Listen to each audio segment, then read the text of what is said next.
বলেছিলেন ডিজে বাজাবো, ডিজে রবীন্দ্রসঙ্গীতের সঙ্গে ডিজে।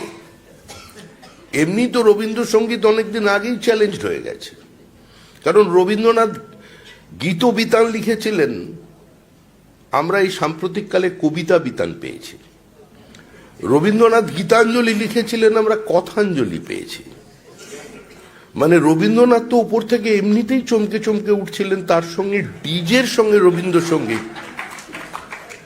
ওপরে তো জর্জ বিশ্বাস ভাবতে শুরু করেছিলেন, যিনি একবার আমার একটু রবীন্দ্রসঙ্গীত আমার মতো করে সুর করার কারণে আজকে আমার গান পর্যন্ত বন্ধ করে দেওয়া হয়েছিল। কারণ রবীন্দ্রসঙ্গীতের যে ধারা, যে প্রথা, যে গায়কী, তিনি তার থেকে একটু সরে গিয়ে নিজের মতো করে রবীন্দ্রসঙ্গীত গাওয়াতে। কিন্তু ডিজের সঙ্গে রবীন্দ্রসঙ্গীত কিরম লাগে হয়তো ওপর থেকে রবীন্দ্রনাথ অপেক্ষা করছিলেন শুনতে। কিন্তু যারা বলেছিলেন ডিজে বাজাবো, এখন সুখী গৃহকোণে সেখানেও আতঙ্ক নিয়ে তার একটা করুণ সুরের বাঁশি বাজাচ্ছেন। হ্যাঁ, এবার বলছেন যে ডিজে বাজাবো, কিন্তু ডিজে আমি আমার রাজ্যে বাজাবো না, ডিজে ভারতবর্ষে বাজাবো না, আমি ডিজে বাজাবো বিদেশে গিয়ে, বিদেশে যাব, ডিজে বাজাবো, চ্যালেঞ্জ করব, কোর্টে পৌঁছে গেছেন। 2011 সালের সিপিআইএম এর ব্রিগেড দেখে কেউ বুঝতে পারেনি যে এই রাজনৈতিক দলটা হারতে চলেছে, এবং দলের একজন পরিচ্ছন্ন মুখ হিসেবে পরিচিত বা দাবি করে যাতে সিপিআইএম, তাদের মুখ্যমন্ত্রী বুদ্ধদেব ভট্টাচার্য রাজনীতিতে ল্যাটারাল এন্ট্রি নেওয়া একজন ব্যক্তি, যিনি 21শে জুলাই গুলি চালানোর অর্ডার দিয়েছিলেন, আজকে তার কাছে তিনি পরাজিত হবেন 50,000-এর বেশি ভোটে। কিন্তু ভারত তেরি টুকরে হোঙ্গে ইনশাল্লাহ, ইনশাল্লাহ এখন এই কথা বললে তো মানুষ মারবে, খুব মারবে। তার দায়িত্ব তো কোনো সরকার নিতে পারবে না। সাফল্য দেখালো, সেই সাফল্যের মধ্যে দিয়ে অন্তত একটা জিনিস প্রতিষ্ঠিত হয়ে গেল, যে কোনো গণতান্ত্রিক ব্যবস্থার মধ্যে ঔদ্ধত্যের কোনো জায়গা নেই, উন্নাসিকতার কোনো জায়গা নেই, অহংকারের কোনো জায়গা নেই, এবং সর্বোপরি মানুষের কথা বলার অধিকার, প্রতিবাদ করবার অধিকারটা কেড়ে নেবার কোনো জায়গা নেই।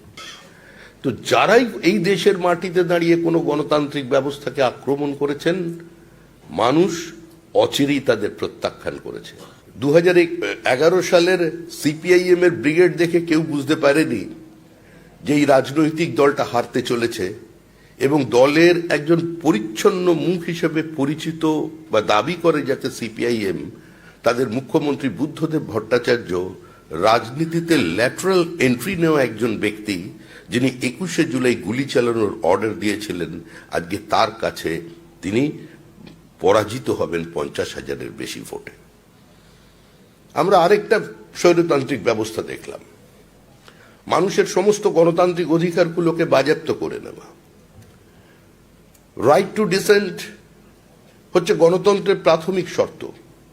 আমি আমার মতো করে কথা বলবো, আমার মত প্রকাশ করব, আমি সমালোচনা করব, সরকারি নীতি সিদ্ধান্তের বিরুদ্ধাচরণ করব, আমি যে কোনো মতাদর্শের বিরুদ্ধে সমালোচনামূলক প্রবন্ধ লিখব, আমি সিনেমা তৈরি করব, সেই অধিকার আমার আছে। কিন্তু ভারত তেরি টুকরে হোঙ্গে ইনশাল্লাহ, ইনশাল্লাহ এখন এই কথা বললে তো মানুষ মারবে, খুব মারবে। তার দায়িত্ব তো কোনো সরকার নিতে পারবে না। ওইটা বাদ দিয়ে যে কোনো আলোচনা তো আমরা গ্রহণ করে নেব। কিন্তু আমরা উদ্ধত কি দেখলাম, যে সাফল্য দেখালো, সেই সাফল্যের মধ্যে দিয়ে অন্তত একটা জিনিস প্রতিষ্ঠিত হয়ে গেল, যে কোনো গণতান্ত্রিক ব্যবস্থার মধ্যে ঔদ্ধত্যের কোনো জায়গা নেই, উন্নাসিকতার কোনো জায়গা নেই, অহংকারের কোনো জায়গা নেই, এবং সর্বোপরি মানুষের কথা বলার অধিকার, প্রতিবাদ করবার অধিকারটা কেড়ে নেবার কোনো জায়গা নেই। যারা বলেছিলেন ডিজে বাজাবো, ডিজে রবীন্দ্রসঙ্গীতের সঙ্গে ডিজে, এমনি তো রবীন্দ্রসঙ্গীত অনেকদিন আগেই চ্যালেঞ্জ হয়ে গেছে, কারণ রবীন্দ্রনাথ গীত বিতান লিখেছিলেন, আমরা এই সাম্প্রতিককালে কবিতা বিতান পেয়েছি। রবীন্দ্রনাথ গীতাঞ্জলি লিখেছিলেন, আমরা কথাঞ্জলি পেয়েছি। মানে রবীন্দ্রনাথ তো উপর থেকে এমনিতেই চমকে চমকে উঠছিলেন, তার সঙ্গে ডিজের সঙ্গে রবীন্দ্রসঙ্গীত। ওপরে তো জর্জ বিশ্বাস ভাবতে শুরু করেছিলেন, যিনি একবার আমার একটু রবীন্দ্রসঙ্গীত আমার মতো করে সুর করার কারণে আজকে আমার গান পর্যন্ত বন্ধ করে দেওয়া হয়েছিল, কারণ রবীন্দ্রসঙ্গীতের যে ধারা, যে প্রথা, যে গায়কী, তিনি তার থেকে একটু সরে গিয়ে নিজের মতো করে রবীন্দ্রসঙ্গীত গাওয়াতে। কিন্তু ডিজের সঙ্গে রবীন্দ্রসঙ্গীত কিরম লাগে হয়তো ওপর থেকে রবীন্দ্রনাথ অপেক্ষা করছিলেন শুনতে। কিন্তু যারা বলেছিলেন ডিজে বাজাবো, এখন সুখী গৃহকোণে সেখানেও আতঙ্ক নিয়ে তার একটা করুণ সুরের বাঁশি বাজাচ্ছেন। হ্যাঁ, এবার বলছেন যে ডিজে বাজাবো, কিন্তু ডিজে আমি আমার রাজ্যে বাজাবো না, ডিজে ভারতবর্ষে বাজাবো না, আমি ডিজে বাজাবো বিদেশে গিয়ে, বিদেশে যাব, ডিজে বাজাবো, চ্যালেঞ্জ করব, কোর্টে পৌঁছে গেছেন। তো যারাই এই দেশের মাটিতে দাঁড়িয়ে কোনো গণতান্ত্রিক ব্যবস্থাকে আক্রমণ করেছেন, মানুষ অচিরেই তাদের প্রত্যাখ্যান করেছে। সে কোনো রাজনৈতিক দলের মধ্যেও যদি কেউ স্বৈরতন্ত্র প্রতিষ্ঠা করেন, সরকারের মধ্যেও কেউ যদি স্বৈরতন্ত্র প্রতিষ্ঠা করেন, দেশের সামগ্রিক ব্যবস্থার মধ্যে, সমাজের মধ্যে কোথাও কোনো স্বৈরতন্ত্রের স্থান নেই। কারণ এই মাটি বহুত্ববাদের মাটি, এটাই ভারতবর্ষ, এটাই ভারতবর্ষের চেনা ছবি।